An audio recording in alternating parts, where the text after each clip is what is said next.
শুধু নোট করাটা কাজ না বাবা।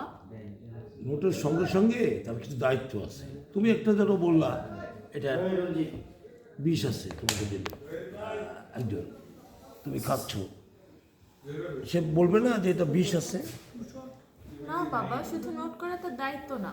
সাপোজ তোমাকে কেউ একটা বিষের বোতল দিল, তুমি বলছো এটা খাবে, তার তো তোমার পাশে থেকে তোমাকে কনসার্ন করা উচিত যে স্যার এটা বিষ আছে, আপনি খেতে পারবেন না। সে যদি তোমাকে বিষটা খেতেই বলে, এতে তোমার ক্ষতি হচ্ছে, ক্ষতি হবে, এতে করে তোমার জীবনটা চলে যাবে, তখন কি হবে?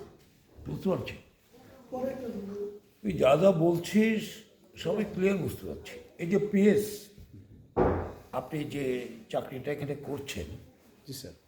আমি খুব ভালো করে জানি, আমি এই শ্রেণীকে দিয়েই বলছি, এরা চাকরি করতে আসে কিন্তু অনেক কারণে, বেদনা, যন্ত্রণা, নানান কারণে এখানে আসে, তারপর স্বপ্ন দেখা শুরু করে। এখন সে মনে করছে উপর থেকে বস, আমি চেয়ারম্যান, তুই আমার মেয়ে, পেছনে পড়েছে, পেছনে